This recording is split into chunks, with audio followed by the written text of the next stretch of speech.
Même le silence semble me regarder, comme si chaque pièce gardait des yeux cachés dans l'ombre. Et peu importe où je vais, j'ai cette impression étrange d'être observé, analysé, jugé. Comme si les murs eux-mêmes écoutaient chacun de mes mouvements. Et plus j'essaie de paraître normal, plus mon esprit trouve encore de nouvelles raisons d'avoir peur du regard des autres dehors. Je fais attention à ma façon de parler, à mes gestes, à mes regards, comme si tout pouvait devenir une raison de me rejeter quelque part. Même un rire derrière moi devient une menace dans ma tête, comme si mon cerveau transformait constamment le monde entier en tribunal secret. Alors je souris discrètement, je parle moins fort qu'avant. J'essaie de prendre le moins de place possible pour éviter les regards pesants. Et parfois je quitte des endroits sans même expliquer pourquoi. Parce qu'il y a des foules qui me donnent l'impression d'étouffer sous leur voix.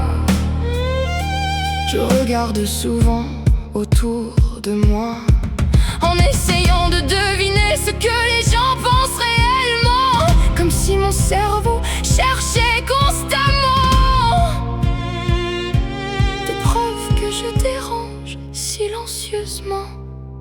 Les murs ont des oreilles et mes pensées le savent trop bien. Chaque regard devient une lame, chaque silence ressemble à un jugement lointain. Et même quand personne ne parle, mon esprit entend encore des critiques imaginaires résonner beaucoup trop fort. J'ai peur d'être trop étrange, trop intense, trop différent des autres autour. Alors je cache certaines parties de moi, comme si être sincère devenait dangereux parfois. Et le pire dans tout ça, c'est que les autres ne voient probablement rien, mais mon cerveau transforme chaque détail en preuve que je ne serai jamais assez bien. Je relis parfois mes propres messages avant même de les envoyer, comme si chaque mot pouvait devenir une raison de me faire abandonner. Il y a des jours où sortir devient déjà difficile, parce que le regard des autres pèse parfois comme quelque chose d'invisible.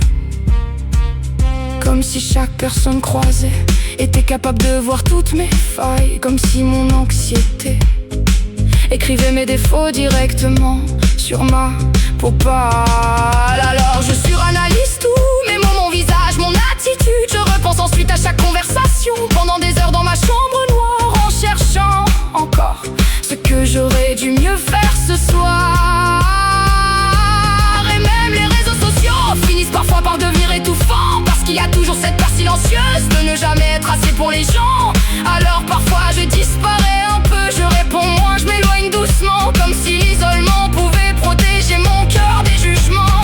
Les murs ont des oreilles et mes pensées le savent trop bien. Chaque regard devient une lame, chaque silence ressemble à un jugement lointain. Et même quand personne ne parle, mon esprit entend encore des critiques imaginaires résonner beaucoup trop fort.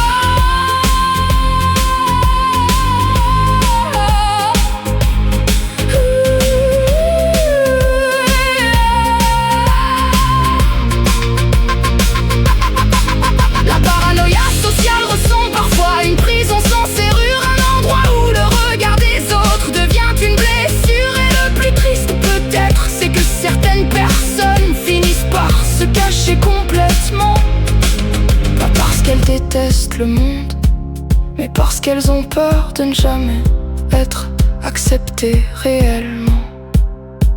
Alors elles deviennent discrètes, silencieuses, presque invisibles parfois, comme si disparaître un peu pouvait protéger leur cœur du froid. Et même lorsqu'on leur donne de l'amour, elles doutent encore intérieurement, comme si leur esprit refusait de croire qu'elles puissent être aimées sincèrement. Et honnêtement, je suis fatigué de toujours avoir l'impression d'être analysé constamment. Fatigué de croire que chaque erreur me rend ridicule aux yeux des gens, alors qu'en réalité, tout le monde est probablement trop occupé à combattre ses propres démons intérieurs.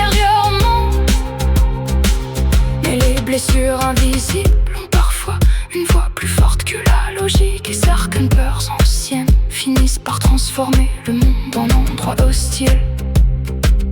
Psychologiquement, comme si mon cerveau avait appris à survivre en restant constamment sur ses gardes. Même quand il n'y a aucun danger réel, mon cœur continue encore de se préparer au pire quelque part. Les murs ont des oreilles, mais peut-être que mon cœur écoute trop fort aussi. Peut-être que mes peurs déforment parfois ce que je vois dans la vie. Et peut-être qu'un jour je réussirai enfin à marcher sans avoir peur du regard des gens autour de moi au quotidien. Parce qu'au fond, je ne veux pas disparaître, je veux simplement exister, sans avoir constamment peur d'être jeté. Et peut-être qu'un jour aussi je réussirai à parler sans trembler intérieurement, sans analyser chaque regard comme une menace cachée silencieusement. Parfois, le jugement le plus cruel ne vient même pas des autres, mais de la voix dans notre tête qui nous regarde constamment, comme si nous étions jamais assez.